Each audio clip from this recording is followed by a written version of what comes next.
Oh, Sunday. Oh, Monday. Oh, Tuesday. Oh, Wednesday. Oh, Thursday. Oh. Yun. Kuha na natin ang criminal background check sa police. Ayan o. Police ng Regina. Fingerprint. Kasi daw, meron daw akong hindi kapangalan. Ka-birthday at ka-birthday. Yun. Ay, lululu. Nalaglog pa. Ka-birthday at edad. Ayun. Tapos, tinanong ko na rin, bakit yung pangalan? Hindi chine-check, di ba? Sabi sa akin, binubura daw nila yung pangalan pag may mga pardon, ganon. Sa ang iniiwan lang daw yung fingerprints, parang ganon. Matagal lang 10 minutes. Kasi computerized Yan Ito yung papasa mo ngayon sa Uber. Tapos may ibibigay pa sila pero sila na yung Uber na yung sila na yung magpapasa sa Uber daw.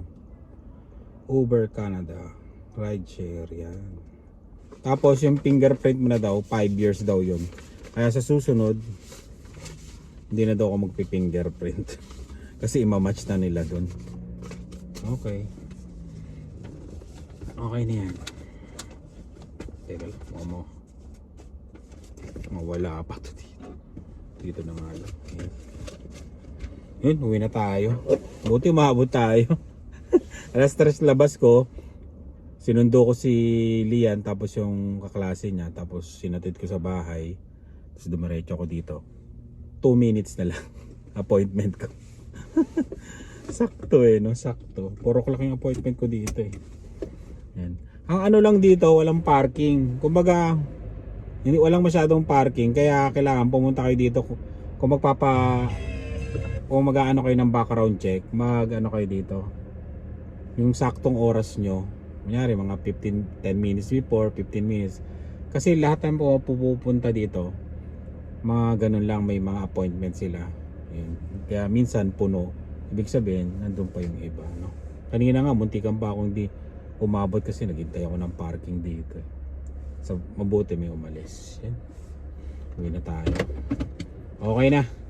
Pwede na tayo kumita ng extra income pagka wala tayong ginagawa. Yung abang-abang lang ng Uber, di ba? Minsan, pag may time. Sobrang delikado to. Tingnan nyo to. Oh. Parang ice skating rink. Tingnan nyo to. Oh. Alam mo tubig. Grabe. Tatanggal uli kami dahil natutunaw. Wag ka dyan. Dylan, wag kayo dyan. Dito kayo. Hawakan mo siya dumami. Dahan-dahan. Ayun, kailangan naka winter boots para kahit umapak sa madulas, medyo may kapit. Ano gagawin mo, Dylan? Labasan na kasi ng mga estudyante. Oti. Uy, yun lang. Diba? Ngayon lang talaga, no? Ba't ngayon lang nangyari to, no? Sa tagal namin to, ngayon lang nangyari. Kasi sarado yung niya. Yung drainage niya. Hindi natin naanuan yan.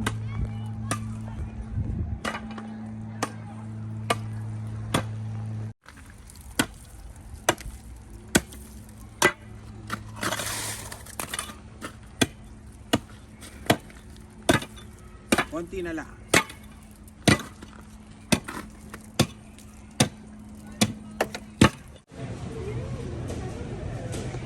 Ganda ng okra, magdidinengdeng tayo. May sitaw dito. Dinengdeng. Meron ng Barrio Fiesta dito sa Superstore. 8.49. Pwede na rin. Bili tayong pusit.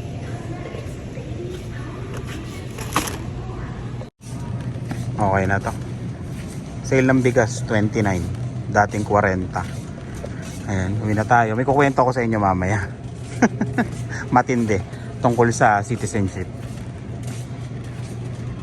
Exam. Tungkol sa citizenship exam namin. Ay, ako pala. Yung sa akin lang.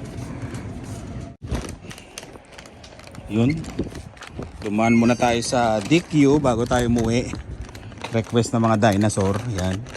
May mga pangalan na ay. Yan, mga order nila. Yan, puro Pilipino. Ang galing. Parang ito yata yung nakita kong DQ na ano. All Filipino. Nakakatuwa eh. Nakakatuwa siya. All Filipino. Galing eh, no? Siguro yung mga ibang lahi absent. O kaya ano, wala sila sa ship nila. Galing eh. Tagalog lahat, nag-uusap sila. Ang bilis ng trabaho eh. Yan ang maganda pag puro Pilipino, mabilis ng trabaho. Kaya hindi na ako nag-ano ba to? Drive-thru kasi hindi ko alam yung mga order nitong mga dinosaur na to eh. Kaya pinakita ko lang sa kanila. Ayun, alam naman nila. Galing yun. Shoutout sa mga DQ na trabahador dito. Galing. Mababait pa. Uwi na tayo. Mamaya na tayo magkwentuhan tungkol sa citizenship. Yun nga palang ikukwento ko yung sa yung sa citizenship exam. Bali, nag-exam na kami ni Lani, tapos pasado naman, kaming dalawa, si Lani, basta pasado yon. Tapos sa akin, maganda yung score ko. Si Lani rin maganda yung score.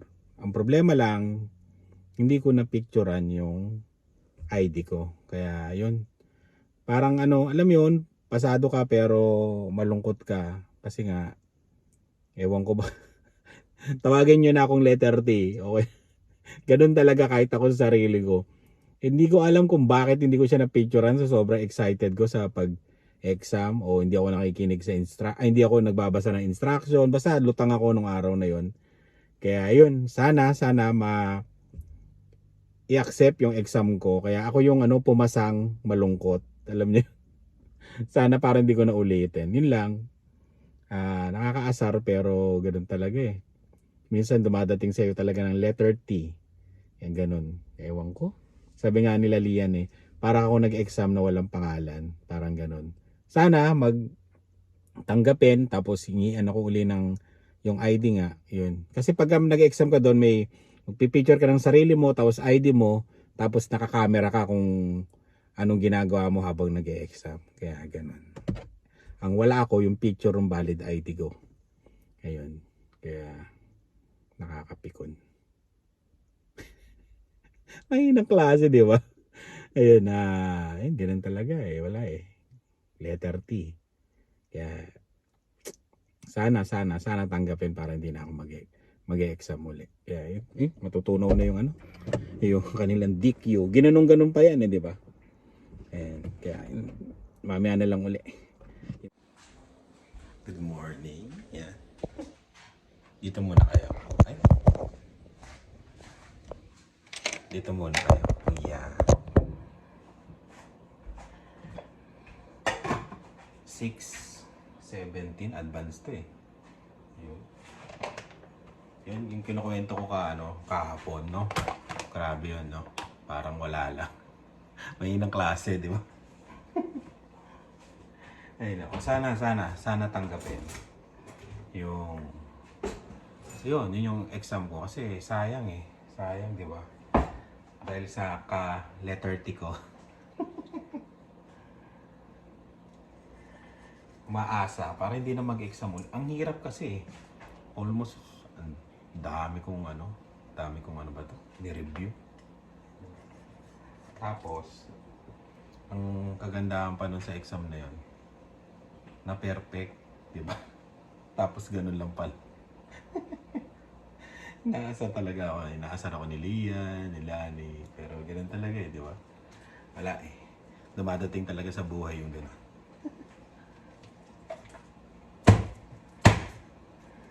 Ang umagahan namin, tsaka baon ni Lani, Ito, Costco chicken. Ayun.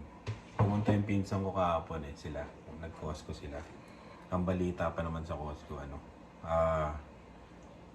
wala masyadong tao. Di ba kasi US yun? Wala masyadong tao. Nung pumunta rin kami, medyo konti rin Sabado pa kahapon. Kaya, grabe. Naapektuhan na. Pati yung Costco. Hindi ko lang alam pero bihira yung Sabado, konti tao. Yan.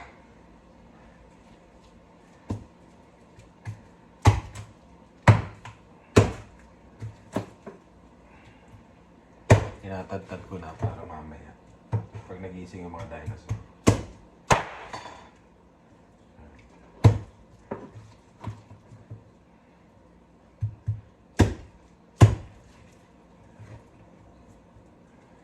Na-chop-chop na siya.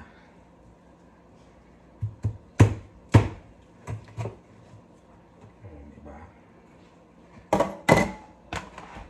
Pagka ganun ba, may experience ba kayo na ganun? Yung may nag-exam, tapos hindi nagpa-picture. Hindi nagpa-picture ng ID niya. Parang ako lang yata sa buong Canada. Nakakaasar Kung may experience kayo, pa-comment para at least mapakampante ko, di ba? Hirap kaya ng ganun. Pumasa ka nga pero malungkot ka, di ba? Alam mo yun? Dahil sa kamalian mo. Yan yung isa sa mga major na mali ko na ginawa ko sa sa mga paggawa ng dito sa Canada. Kaya, hirap. Minsan tatawa mo na lang.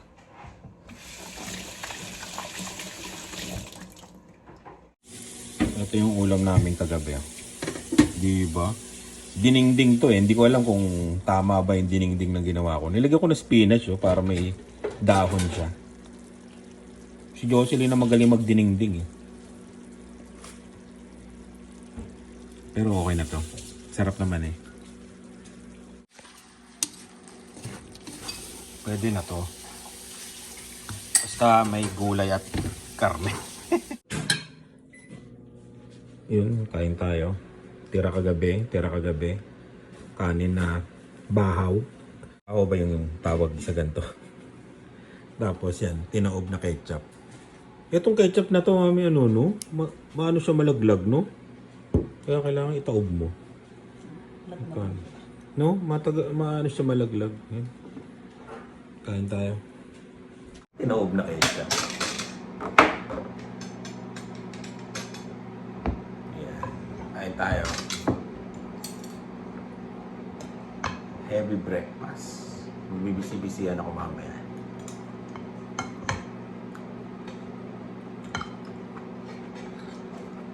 Ang ganda kasi ng talong tuloy. Ito, okra doon sa superstore, green na green Kailangan pala magtanim-tanim ito, no? Okra. Alam na namin kung saan kami magtatanim, no? Dito sa gilid, yan. O kaya doon sa harapan. Maraming sa harapan din. Bibili ako maraming ampalaya na gusto ko lalagay. Doon sa tapat, yung sa may basurahan. Malakas ang doon Ano to? Araw.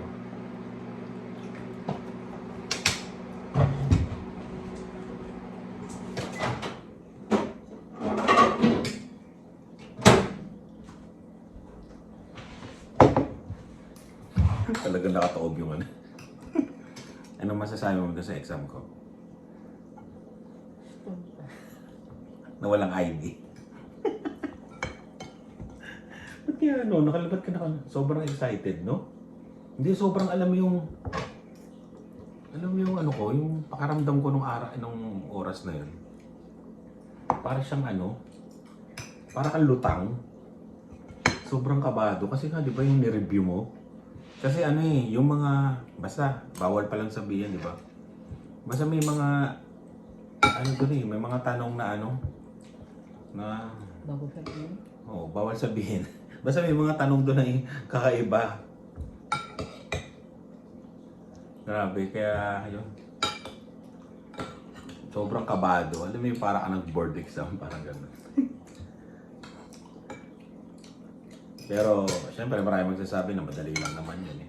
Oo, madali pero syempre, iba't ibang... Hindi mo alam. Oo, hindi mo alam kung ano ibibigay sa'yo, di ba? Tsaka, yun. Pero ano, perfect. Wala nga lang ID. Ilalim may mali. Ilan mali mo? Dalawa. Mali niya. Hindi ko alam kung saan to. Hindi naman kasi pag kinlik mo, hindi mo naman makikita kung ano yung mali mo eh, di ba?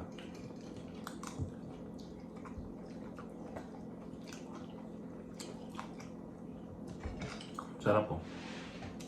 Kain tayo. Sana ano, hingian uli ako ng ID o i-email ako basta para ano, tuloy-tuloy na yung ano, citizenship exam. Tuloy-tuloy na citizenship exam. Ay! Citizenship pala. Exam tuloy. Parang gusto ko uli mag-exam ah. Ang problema kasi doon, pag pinaulit ako, Hindi mo alam. di mo na alam uli yung tanong. Kung ano ibibigay sa'yo, no? Grabe. Yun, kaya muna kami tapos sa hatid ko to, tapos mamaya na lang ulit. Bye. Tayo muna kami.